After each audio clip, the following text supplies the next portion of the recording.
boleh beribadah bersama. Alangkah bahagianya kita boleh berkumpul seperti ini. Haleluya.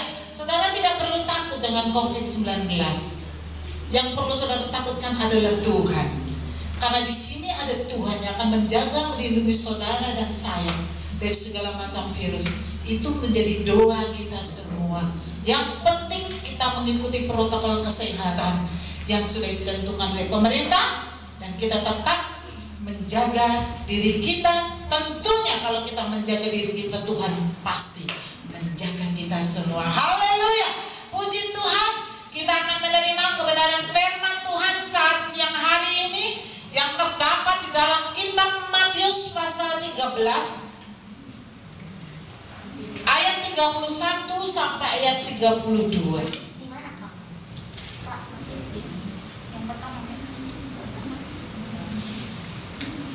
Haleluya. Matius 13 ayat 31 sampai 32. Mari kita akan baca bersama-sama ya. Hanya 2 ayat saja kita baca bersama-sama. 2, 3. Yesus membentangkan suatu perumpamaan lain lagi kepada mereka. Katanya, hal kerajaan surgawi itu seumpama biji sesawi yang diambil dan ditaburkan orang di ladangnya. Memang biji itu yang paling kecil dari segala jenis benih, tetapi apabila sudah tumbuh, sesawi itu lebih besar daripada sayuran yang lain, bahkan menjadi pohon sehingga burung-burung di udara datang bersarang pada cabang-cabangnya. Haleluya.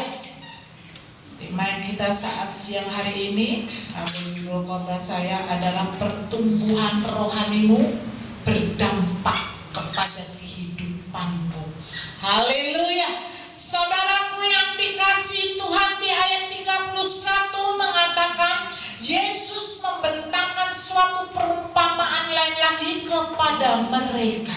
Perumpamaan Tuhan Yesus ketika mengajar, ketika dia masih ada di dunia ini, mengajarnya umumnya memakai perumpamaan. Perumpamaan itu sebuah ilustrasi ya. Biasanya orang kalau berbicara dengan ilustrasi itu lebih mudah untuk dimengerti dan lebih mudah untuk orang memahami apa yang menjadi maksud tujuan daripada pernyataan tersebut. Itu yang sering dipakai oleh Tuhan. Maka Tuhan mengatakan di sini, katakan Yesus membentangkan suatu perumpamaan. Ya, dan perumpamaan kali ini mengatakan hal kerajaan surga itu seumpama biji sesawi yang diambil dan ditaburkan orang di ladangnya. Saudaraku yang dikasihi Tuhan, kerajaan surga diumpamakan seperti biji sesawi. Kalau secara logika itu sangat kontradiktif, ya, sangat jauh sekali perbedaannya. Kenapa? Kalau kerajaan surga itu kan pasti image orang itu sesuatu yang luar biasa, sesuatu yang hebat, sesuatu yang dahsyat, sehingga setiap orang ingin masuk ke sana, sekalipun harus melalui berbagai perjuangan yang penuh dengan tantangan dan persoalan. Ya, itu adalah gambaran daripada surga. Tetapi di firman saat ini mengatakan bahwa hal kerajaan surga itu diumpamakan, diibaratkan seperti biji sesawi. Saudaraku yang dikasihi Tuhan, sebenarnya kalau kita pikir apa itu sebenarnya biji sesawi? Mungkin kita di Indonesia ini tidak mengenal biji sesawi. Ya, kita mengenalnya sayuran sawi ya, bukan itu ya. Sayuran sawi putih, ada sawi hijau ya. Bukan. Jadi sesawi ini adalah pohon yang tumbuh banyakan di Israel. Saudaraku yang dikasihi Tuhan,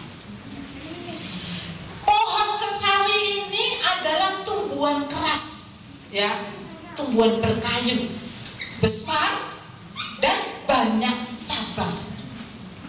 Jadi bukan sawi-sawi sayuran yang kita suka makan, bukan. Tetapi pohon sesawi ini adalah pohon yang berbatang atau berkayu, ya, sehingga dia mempunyai cabang-cabang yang banyak. Saudaraku yang dikasih Tuhan, apa langsung artinya? Apa dong itu biji sesawi itu?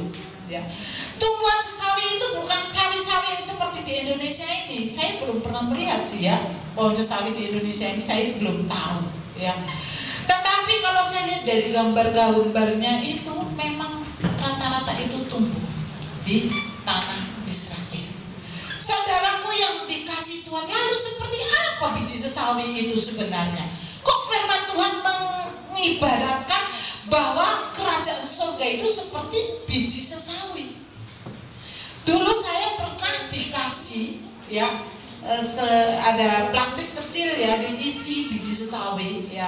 Saya pernah dikasih oleh salah satu jemaat yang dimana temannya baru pulang dari Israel dan mereka membawa biji sesawi, dan biji sesawi itu dibagi-bagi ya, dan saya mendapatkan sedikit. Saudaraku yang dikasih Tuhan, biji sesawi itu sangat kecil, bentuknya bulat hitam tapi kecil. Kalau ketumbar itu kita lihat sepertinya ada kecil ya, ini lebih kecil lagi, diameternya sekitar 1 mm, sangat kecil. Saudaraku yang dikasih Tuhan, itu adalah biji sesawi. Saudaraku yang dikasih Tuhan, bijinya kecil, warnanya hitam ya, diameternya kurang lebih 1 mm. Tetapi ingat, ketika dia ditanam, biji yang kecil tadi ya, biji yang sangat kecil, yang kalau secara ini jatuh sudah nggak kelihatan yang mana jatuhnya tadi, karena dia kan seperti bulat ya, istilahnya kalau jatuh itu kita sudah sulit untuk mencarinya. Tetapi biji yang sangat kecil tadi bisa menjadi tumbuhan yang sangat besar, yang tingginya bisa mencapai sampai 3,7 meter. Bayangkan saja, dari biji yang sangat kecil. Maka di sini di firman Tuhan mengatakan bahwa biji sesawi itu adalah biji yang paling kecil dari segala jenis benih. Jadi berarti itu adalah biji yang terkecil. Tetapi ketika dia ditanam dan dia bertumbuh, dia akan menjadi tumbuhan yang besar, yang punya cabang. Saudaraku yang dikasihi Tuhan, biji yang sangat kecil ini dapat mengalami perubahan yang sangat drastis ketika dia sudah bertumbuh menjadi sebuah pohon. Beda banget ya, 1 mm, pohonnya bisa sampai 3,7 meter ya. Perbandingan atau perubahannya sangat mencolok. Disinilah Tuhan ingin mengajarkan kepada kita kenapa dia mengibaratkan kerajaan surga itu seperti biji sesawi. Tuhan ingin mengajarkan kepada kita bahwa hal-hal yang bersifat kerohanian, surga itu kan bersifat kerohanian ya, tidak kita lihat langsung dengan mata kepala kita ini. Saudaraku yang dikasih Tuhan, segala sesuatu yang berkaitan, yang bersifat kerohanian itu jangan dianggap sepele walaupun itu sangat kecil. Saudaraku yang dikasih Tuhan, banyak orang Kristen menganggap sepele hal kerohanian ini. Satu contoh, ibadah. Banyak orang menganggap sepele tentang ibadah kan. Banyak orang tidak peduli dengan ibadah walaupun dia adalah orang Kristen dari kakek nenek moyangnya, karena dia menganggap sepele, hari Minggu besok masih bisa kok saya beribadah, ya kan? Ibadah ini dianggap sesuatu yang sepele sehingga tidak mempengaruhi hidup mereka. Saudaraku yang dikasih Tuhan, berdoa juga dianggap sepele kan? Coba kalau orang ibu-ibu nonton sinetron bisa sejam 2 jam, tapi kalau untuk berdoa 5 menit sudah gusar ya, sudah gelisah, sudah gusar-gusur, ingat apalah, ingat apa ya. Tapi ketika nonton TV bisa duduk manis sekali sampai 1-2 jam. Tetapi untuk berdoa 5 menit sulit. Kenapa? Karena dianggap sepele, tidak berefek secara langsung di dalam kehidupannya. Bahkan pernah saya katakan kita perlu bersyukur setiap hari, hanya mengatakan selamat pagi Tuhan, kami bersyukur Engkau masih tidak orang mampu lakukan. Karena itu dianggap sepele. Padahal firman Tuhan saat ini, Tuhan aja menggambarkan kerajaan surga yang begitu besar hanya dengan sebiji sesawi. Hal yang sangat kecil, hal yang sangat remeh, hal yang sangat tidak diperhitungkan oleh manusia. Oleh karena itu saat ini kita mau belajar supaya kita jangan pernah menyepelekan hal-hal yang kecil yang bersifat rohani dalam hidupmu, karena itu akan berdampak besar di dalam kehidupanmu. Saudaraku yang dikasihi Tuhan, bagaimana biji sesawi itu bertumbuh sehingga menjadi suatu pohon yang besar?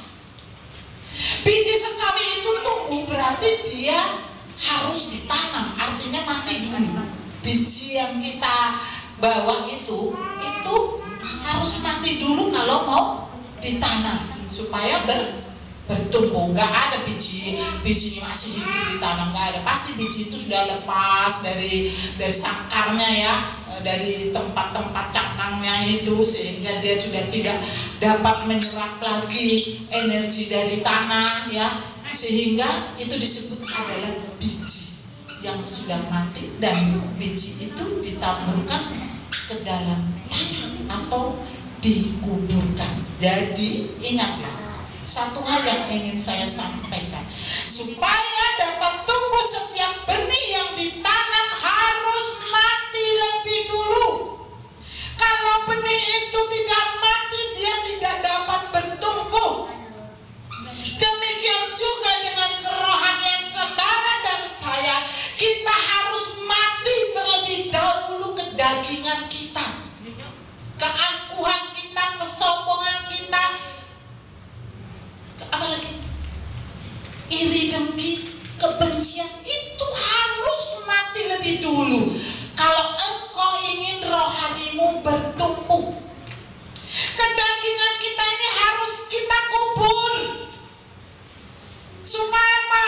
Yang muncul ada rohanimu yang bertumbuh di dalam Tuhan. Saudaraku yang dikasihi Tuhan, di dalam kitab Yohanes pasal 12 ayat 24 mengatakan, Aku berkata kepadamu, sesungguhnya jikalau biji gandum tidak jatuh ke dalam tanah dan mati, ia tetap satu biji saja. Tetapi jika ia mati, ia akan menghasilkan buah banyak. Amin. Harus mati dulu. Demikian juga dalam kerohanian kita, kita harus mati dulu. Bukan mati tidak bernafas, tapi mati segala keegoisan kita, keangkuhan, kesombongan kita. Supaya apa?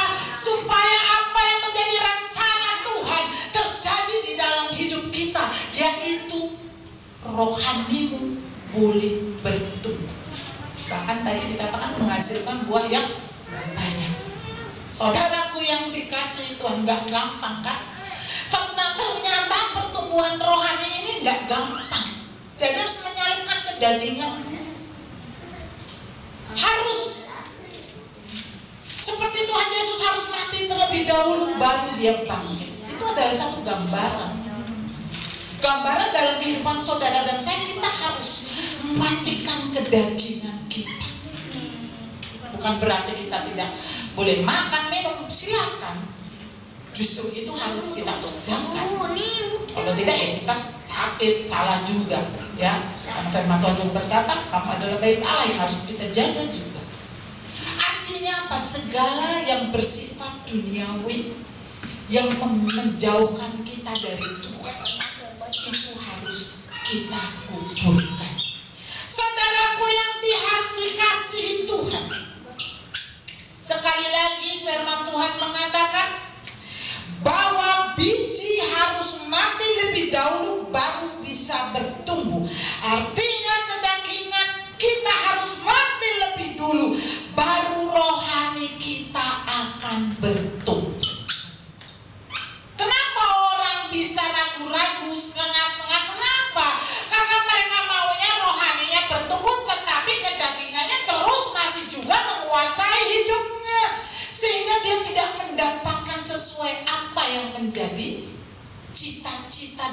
pengharapan Tuhan di dalam hidup. Saudaraku yang dikasihi Tuhan, rohani yang dibangun dari hal yang terkecil. Seperti tadi ya, ibadah dianggap hal yang sepele kan? Berdoa dianggap hal yang sepele kan? Ya kan? Mengucap syukur, walaupun kita nggak punya uang, tetapi kita mengucap syukur, itu hal yang sepele. Tetapi banyak orang Kristen yang tidak dapat melakukannya. Jadi rohani ini dibangun juga dari hal yang terkecil. Tetapi ingat, kalau engkau membangun dari yang terkecil ini, maka dia akan menjadi sesuatu yang sangat besar, yang akan berdampak di dalam kehidupanmu. Rohani kita, cara memelihara rohani kita, mempertumbuhkan rohani kita itu apa? Hanya dengan cara melakukan firman Tuhan. Ibarat tumbuhan itu memerlukan nutrisi supaya dia bertumbuh kuat, kokoh, besar dan menghasilkan buah. Nutrisi bagi rohanimu adalah firman Tuhan yang engkau lakukan. Ketika firman Tuhan engkau kerjakan, engkau lakukan dalam hidupmu, itu menjadi nutrisi bagi pertumbuhan rohanimu. Saudaraku yang dikasih Tuhan, biji sesawi yang kecil ketika ditanam, ya, dipupuk, disirami, dipelihara, dia akan tumbuh menjadi suatu pohon yang besar, yang ternyata sangat banyak manfaatnya. Biji sesawi itu, saudaraku yang dikasih Tuhan, saya sendiri juga heran. Biji yang sangat kecil, saya lihat sangat kecil sekali, saudaraku yang dikasih Tuhan. Tetapi ternyata manfaat biji sesawi itu juga mempunyai manfaat yang sangat besar bagi kehidupan manusia. Ya, kalau kemarin kita bicara tentang anggur, ya, ternyata zat-zat yang ada di dalam anggur itu pun ada di dalam biji sesawi. Manfaat bagi kesehatan manusia, biji sesawi itu sudah sangat terkenal. Kalau di Israel itu dibikin pasta, dibikin kecap, dibikin minyak angin, ya. Pokoknya itu dibikin obat biji sesawi itu. Saudaraku yang dikasih Tuhan, manfaatnya bisa mencegah kanker. Bayangkan saja, biji sekecil itu ternyata bisa mencegah kanker. Ternyata di dalam biji sesawi itu ada zat yang namanya fitonutrien, yang ada di dalam biji sesawi itu mencegah bertumbuhnya kanker. Dikandung kemih, usus besar maupun kanker serviks. Ada di dalam biji sesawi itu. Manfaatnya luar biasa. Yang kedua, biji sesawi yang sangat kecil itu, yang seringkali tidak berharga, itu dapat menurunkan kolesterol. Bayangkan aja, menurunkan kolesterol. Saya sendiri bingung gimana cari biji sesawi di Indonesia ini, ya. Menurunkan kolesterol. Kenapa? Karena orang-orang yang mengkonsumsi biji sesawi itu mampu membersihkan plak yang ada di arteri darah.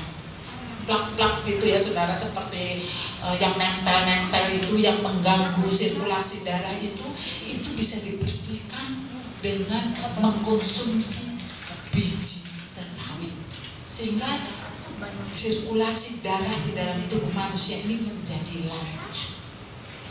Saudaraku yang dikasih Tuhan, demikian juga biji sesawi itu bisa meningkatkan kesehatan jantung. Ternyata di biji yang sangat kecil itu mengandung asam lemak, mengandung omega 3, mengandung nutrisi lain untuk kesehatan jantung. Bahkan yang lebih hebat lagi, biji sesawi itu bisa meningkatkan kesehatan pernapasan.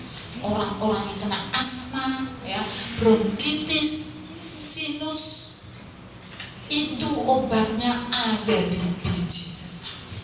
Luar biasa sekali, saudaraku yang dikasih Tuhan. Ternyata biji yang sangat kecil ini manfaatnya sangat besar. Maka jangan meremehkan atau melecehkan hal-hal yang kecil. Demikian juga di dalam kerohanian kita. Hal-hal yang kita anggap sepele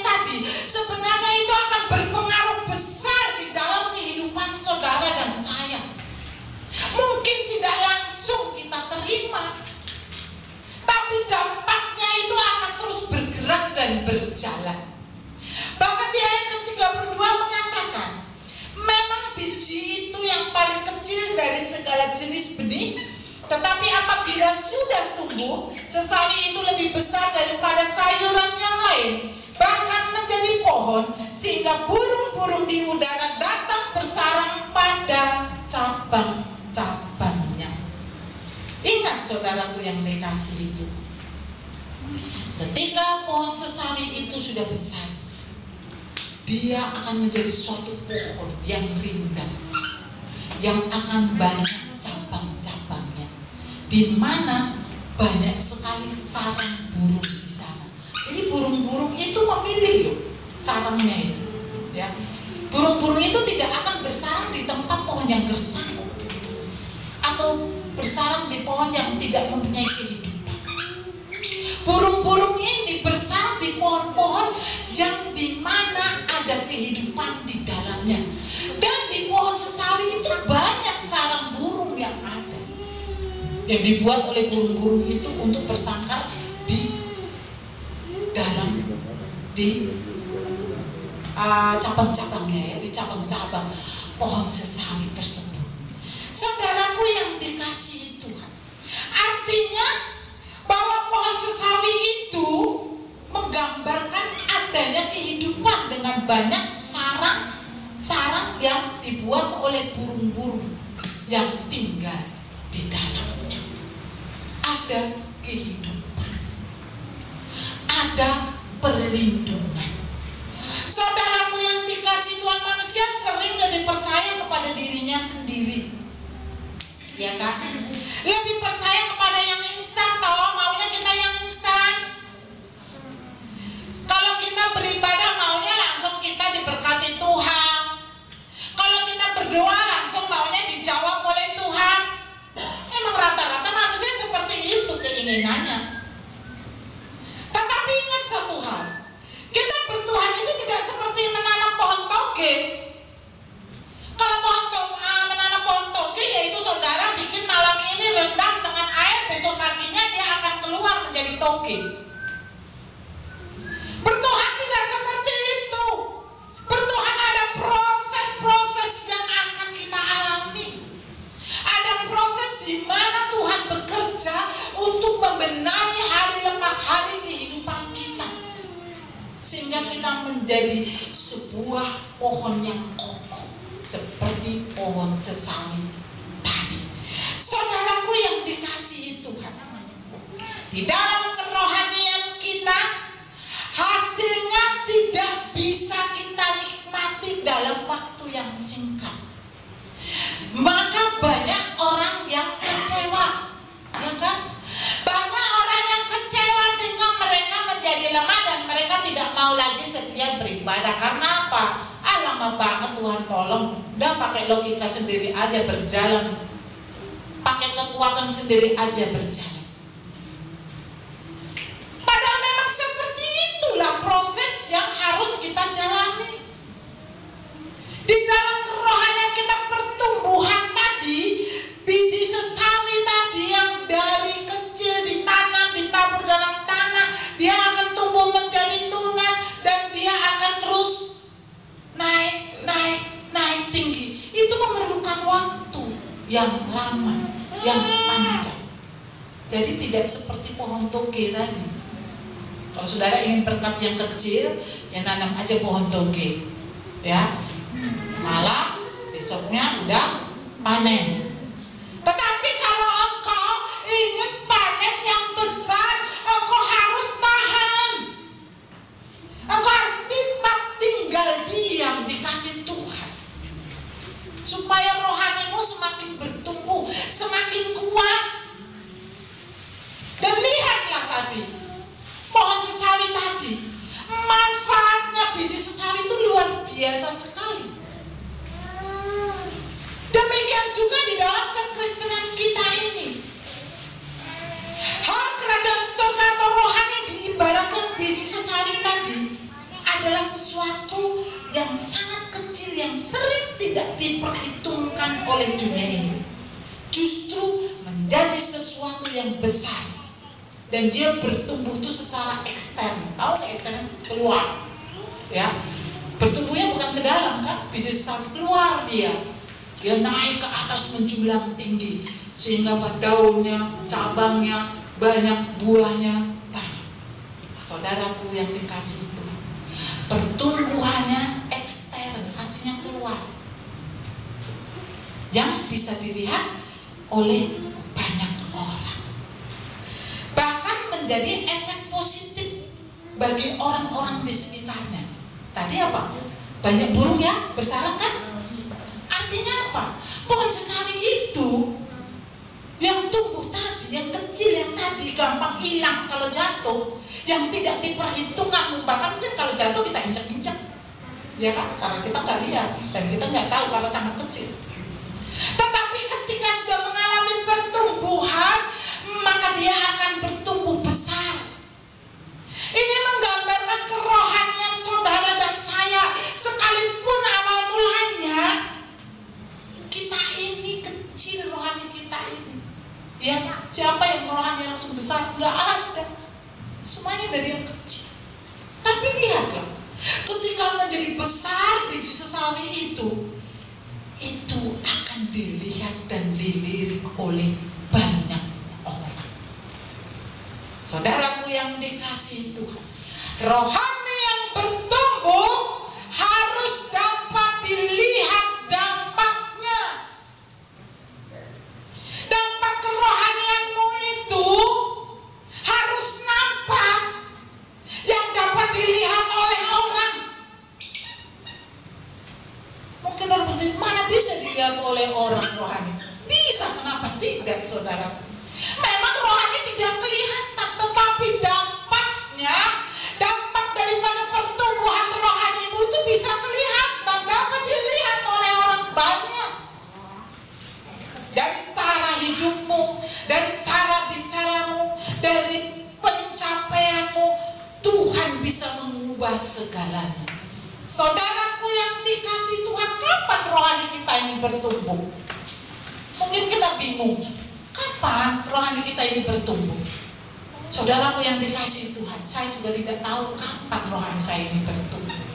Itu adalah pekerjaan Tuhan yang sangat misterius, ya, yang tersembunyi. Mempertumbuhkan rohani ini adalah pekerjaan Tuhan yang kita tidak sadari. Kenapa tidak kita sadari?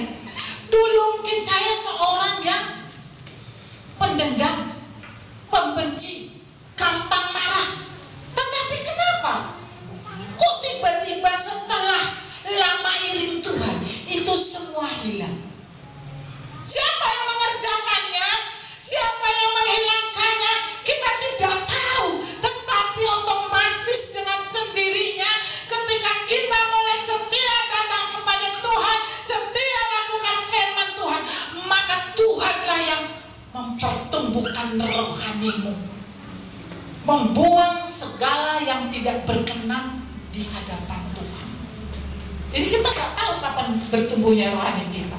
Tapi yang jelas, pasti siapapun saudara dan saya, pasti kalau kita cek and recheck diri kita, iya, dulu aku tukang begini, tapi sekarang aku sudah berubah. Siapa yang merubah? Kita nggak tahu.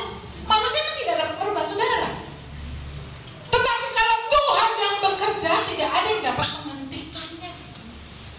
Oleh karena itu, saudaraku yang dikasihi Tuhan, ketika kita mulai melakukan apa yang menjadi perintah Tuhan, disitulah Tuhan sudah mulai bekerja, menumbuhkan rohanimu untuk lebih lagi percaya kepada Tuhan.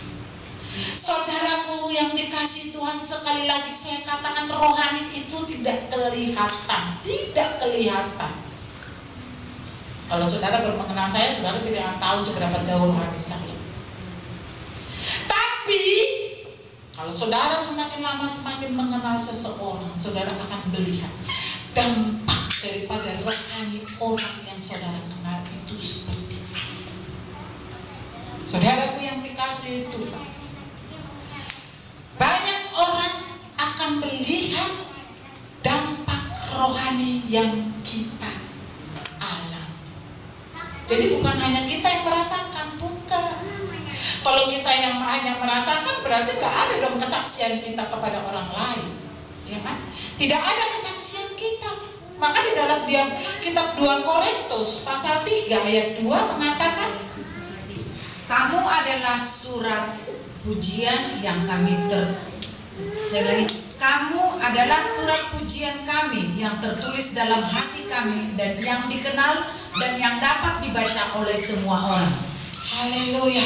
Kita ini surat pujian yang dikenal dan dibaca oleh semua orang. Ini adalah dampak daripada pertumbuhan rohani saudara. Kita menjadi surat pujian, orang melihat kita dia akan kagum. Wah, dulu dia orangnya seperti itu, sekarang ternyata dia berubah ya. Dulu dia tidak punya apa-apa, sekarang Tuhan angkat hidupnya. Itu adalah kesaksian, surat pujian. Saudaraku yang dikasihi Tuhan, mungkin orang berkata, mustahil ya pertumbuhan rohani berdampak kepada kehidupan kita. Itu yang berkata mustahil itu karena dia tidak tahu firman dan tidak pernah mengerti kebenaran firman yang sesungguhnya. Rohanimu ini menentukan kehidupanmu, karena kita ini adalah anak-anak Tuhan. Saudaraku yang dikasihi Tuhan, sekecil apapun awal mulanya rohani kita ini, kepercayaan kita ini kepada Tuhan, Tuhan tidak melihat itu. Tuhan tidak melihat awal mulanya seberapa besar atau sekecil apapun rohani dan imanmu kepada Tuhan. Tuhan tidak melihat itu. Tetapi yang Tuhan ingin lihat daripadamu, seberapa besar keinginanmu untuk merubah hidupmu dengan percaya kepada Tuhan. Seberapa besar? Kalau kamu menginginkan perubahan yang besar dalam hidupmu, engkau harus membangun hidupmu di dalam Tuhan supaya pertumbuhan rohanimu boleh nyata di dalam hidup. Jadi jangan karena sekarang saudara masih istilahnya masih nyaman, masih ada kerjaan, masih ada usaha, saudara lupa Tuhan. Ingat, semuanya itu diatur di tangan Tuhan. Begitu mudahnya Tuhan memberkati saudara, tetapi begitu mudahnya Tuhan menghilangkan dari saudara. Itu adalah otoritas atau hak Tuhan melakukannya. Oleh karena itu pada saat ini firman Tuhan mengingatkan kepada saudara dan saya, Tuhan mampu mengubah hidup. Seperti mengubah biji sesawi yang kecil tadi menjadi sebuah pohon yang besar, yang rindang, yang memiliki manfaat bagi manusia, dan juga menjadi efek positif bagi orang-orang di sekitar. Tuhan sanggup mengubah hidupmu. Orang berkata, aku sekarang kan gak punya apa-apa, aku orang miskin. Saudaraku yang dikasihi Tuhan, jangan engkau melihat kemiskinanmu, tetapi lihatlah Yesus yang kita sembah saat siang hari ini. Anak Tuhan yang luar biasa. Dia Tuhan yang sangat kaya, yang sanggup memberkati saudara dan saya. Kuncinya satu, bangunlah hubunganmu, rohanimu di dalam Tuhan. Karena janjinya itu setia, ya dan amin. Dia tidak pernah mengingkari janjinya. Bahkan di dalam kitab Lukas pasal 1 ayat 37 mengatakan, sebab bagi Allah tidak ada yang mustahil. Amin. Bagi Tuhan tidak ada yang mustahil. Mengapa banyak orang-orang dulunya hidupnya susah, hidupnya miskin, tetapi mereka diangkat Tuhan? Kenapa kok bisa mereka menjadi pengusaha sekarang? Mereka menjadi orang-orang yang hebat. Kenapa? Karena mereka adalah orang-orang ketika mengalami kepahitan, mengalami kepedihan, mengalami kekurangan, mereka mengambil sikap untuk bangkit, untuk keluar dari zona nyaman mereka, untuk mengambil sikap mereka datang kepada Tuhan. Saat ini mungkin saudara mengatakan, aku manusia biasa-biasa saja, tidak punya apa-apa. Saudaraku yang dikasihi Tuhan, Yang punya apa-apa itu Tuhan, yang sanggup memberikannya kepada saudara dan saya. Dia sanggup mengubah hidup. Bagi Tuhan tidak ada yang mustahil. Demikian juga bagi saudara dan saya yang tetap percaya kepada-Nya. Karena Dia adalah Allah yang sangat mengasihi kita.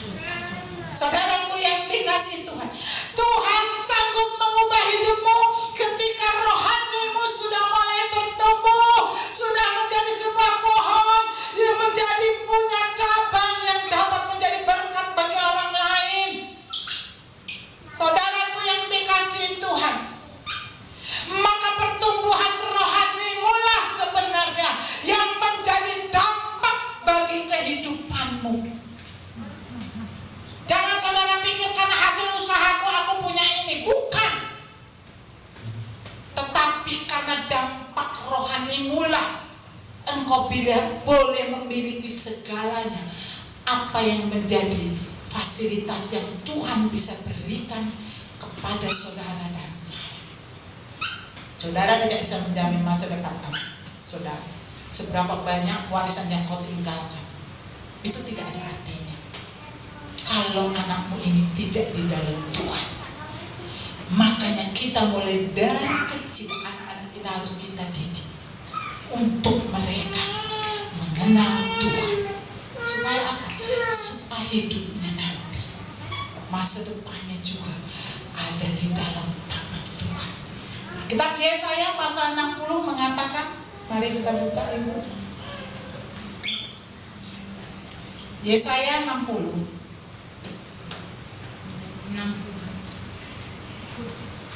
ayat 22. Yang paling kecil akan menjadi kaum yang besar, dan yang paling lemah akan menjadi bangsa yang kuat. Aku Tuhan akan melaksanakannya dengan segera pada waktunya. Amin. Haleluya.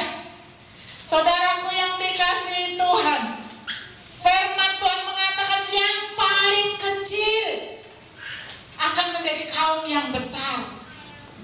Waktu kecil diperhitungkan orang enggak? Enggak. Dilihat orang enggak? Enggak. Coba kalau kita orang enggak punya apa-apa, dilirik orang enggak? Dilirik saudara kita enggak? Enggak ada. Karena kita pasti semua sudah pernah mengalaminya kan? Ketika kita tidak punya apa-apa, ketika kita sangat kecil, enggak punya kekuatan apa-apa, dilirik juga enggak. Minta bantuan juga ditolak. Benar enggak? Ya kan? Ditolak. Walaupun yang membantu seharusnya mampu membantu, tetapi ditolak karena apa? Kita tidak dianggap ada, karena kita kecil. Tetapi firman Tuhan saat siang ini mengatakan yang paling kecil akan menjadi kaum yang besar. Artinya apa? Diangkat oleh Tuhan. Yang orang akhirnya akan melihat, yang selama ini melecehkan, yang selama ini menghina, yang selama ini tidak memperhitungkan anak-anak Tuhan, mereka akan melihat cara Tuhan mengangkat yang luar biasa. Oleh karena itu saat siang hari ini, mari, jangan engkau menyerah ketika engkau masih dalam keadaan biasa-biasa saja. Mari tetap tinggal di dalam Tuhan. Pertumbuhkan rohani dengan lakukan setiap kebenaran firman Tuhan, dan engkau pasti akan merasakannya. Dan yang paling lemah akan menjadi bangsa yang kuat. Luar biasa. Yang lemah kok bisa menjadi bangsa yang kuat? Siapa yang mempersenjatai? Berarti Tuhan. Tuhan yang mempersenjatai, Tuhan yang memfasilitasi supaya yang lemah ini menjadi kuat. Di ayat berikutnya mengatakan, aku Tuhan akan melaksanakannya dengan segera pada waktunya. Ada waktu Tuhan. Waktu Tuhan bukan waktu saudara dan saya. Banyak manusia mendikte Tuhan kan? Sekarang Tuhan, berkati saya Tuhan. Tunggu waktu Tuhan. Kalau waktu Tuhan sudah tiba, firman Tuhan berkata, aku akan melaksanakannya dengan segera. Artinya tidak ditunda lagi kalau memang sudah waktunya. Oleh karena itu kita sebagai anak Tuhan harus sabar. Sabar menunggu waktu Tuhan dengan tetap setia lakukan firman Tuhan.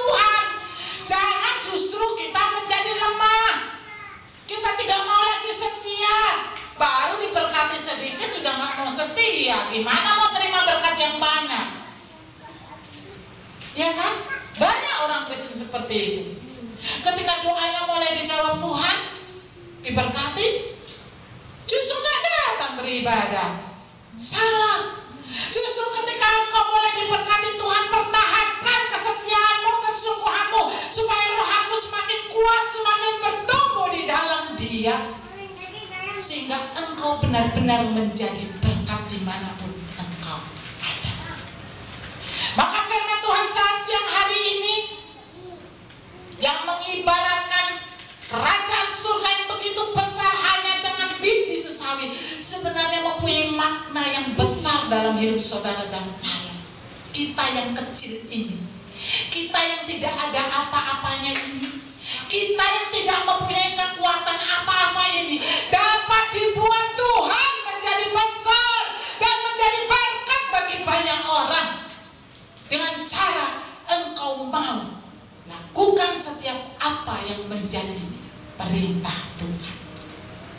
Kalau engkau sekarang sudah mencapai sesuatu, pencapaianmu tidak akan berhenti sampai di sini. Firman Tuhan berkata, aku akan diangkat terus naik, terus naik. Gak ada anak Tuhan turun. Makanya kalau ada berkata, oh roda itu kan berputar, kalau lah roda itu berputar bagi orang yang mengimaninya. Kalau kita yang mengimani bahwa kita akan terus di atas dan naik karena bersama dengan Tuhan, kenapa tidak? Ya, anak-anak Tuhan tidak ada yang turun. Dia harus naik. Kenapa? Tuhannya Tuhan yang besar, Tuhan yang hebat, bahkan Tuhan yang menjadikan yang lemah menjadi kuat, yang kecil menjadi besar. Artinya ada proses. Kalau bayi baru lahir gak mungkin langsung dewasa. Dia melalui tahapan-tahapan yang harus dialaminya sehingga dia akan menjadi dewasa. Demikian juga kerohanian kita di dalam Tuhan. Biarlah kepercayaan iman kita kepada Tuhan yang kita awali dari yang kecil, seperti biji sesawi ini, yang Tuhan tidak lihat seberapa kecilnya, tetapi Tuhan melihat seberapa besar kemauan untuk dirubah oleh Tuhan. Saudara ingin besar? Amin. Saudara ingin hebat di hadapan Tuhan? Amin. Lakukan. Karena firman Tuhan sudah mengajarkan kita saat siang hari ini. Biji sesawi itu yang sangat kecil, yang tidak diperhitungkan oleh manusia itu, diangkat oleh Tuhan menjadi pohon yang besar dan sangat bermanfaat bagi kehidupan manusia. Demikian juga kita yang ada di tempat ini. Jangan pernah menyerah, jangan pernah putus asa dengan keadaanmu saat ini, tapi majulah, setialah, kasihilah Tuhan dengan segenap hatimu, maka Tuhan pasti mengubah hidupmu. Janjinya digenapi bagi setiap kita yang boleh tetap tinggal setia dan percaya kepadanya. Amin. Haleluya.